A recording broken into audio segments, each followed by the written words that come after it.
बिहार की करें तो बिहार में मुजफ्फरपुर जिले की कुर्नी विधानसभा उपचुनाव के लिए आज फैसले का दिन है और आज सीट पर हुए चुनाव के लिए मतगणना जारी है। बता दें आपको कि आरडीएस कॉलेज परिसर स्ट्रांग रूम में काउंटिंग हो रही है और कुल 14 टेबल पर वोटों की गिनती की जा रही है।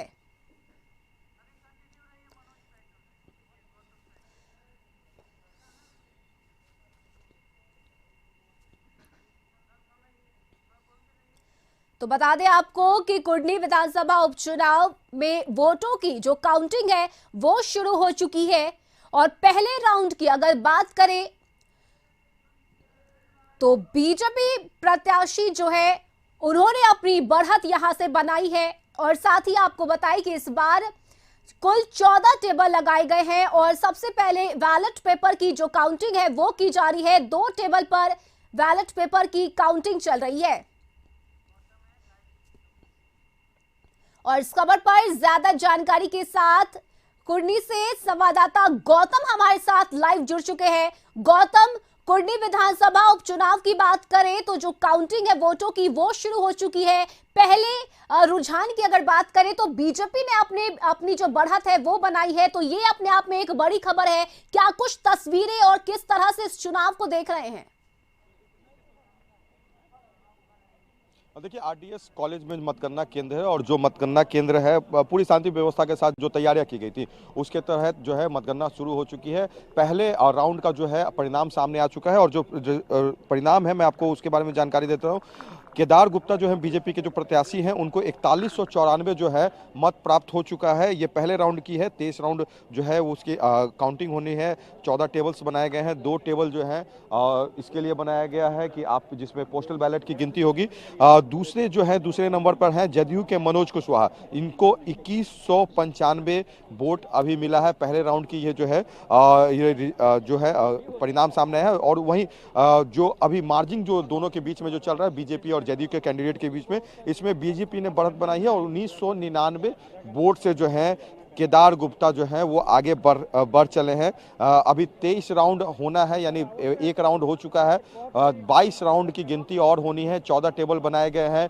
2 टेबल जो है जिसमें पोस्टल बैलेट की गिनती होनी है। देखिए, टक्कर बहुत बड़ी है। देखिए, महागठबंधन की सरकार बनी है। एनडीए की सरकार गिरने के बाद महागठबंधन की सरकार बनी है और जनता ने इससे पहले जो उपचुनाव हुआ था गोपालगंज का और मोकामा का, वहां पर जो निर्णय जो हुआ, जनता का जो फैसला हुआ या जो मैंडेट जो पार्टियों को मिला, जो बीजेपी का जो सीट था बीजेपी के कैंडिडेट को जीत हासिल हुई।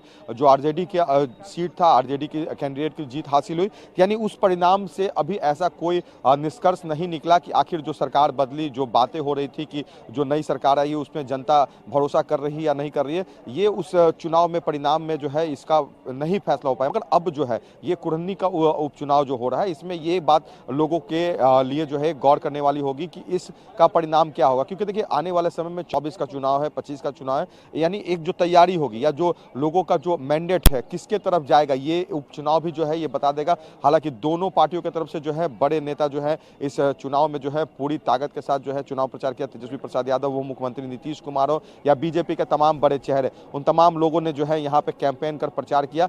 आज जो है ये फैसला हो जाएगा। बीजेपी अभी बढ़त बना चुकी है, मगर 23 राउंड में जो है 22 राउंड और बचे हुए, जिसके बाद जो कहा जाता है कि परिणाम क्या कुछ होगा वो उसका जो है वो फैसला 2 बजे तक ये माना जा रहा है, अनुमानित किया जा रहा है कि 2 बजे तक जो है ये रुझान जो है वो सामने आ जाएंगे। काउंटिंग चल रही है। जी गौतम, साथ ही अगर बात करें तो मतगणना केंद्र पर सुरक्षा के क्या कुछ इंतजाम दिख रहे हैं? किस तरह से सुरक्षा की व्यवस्था की गई है?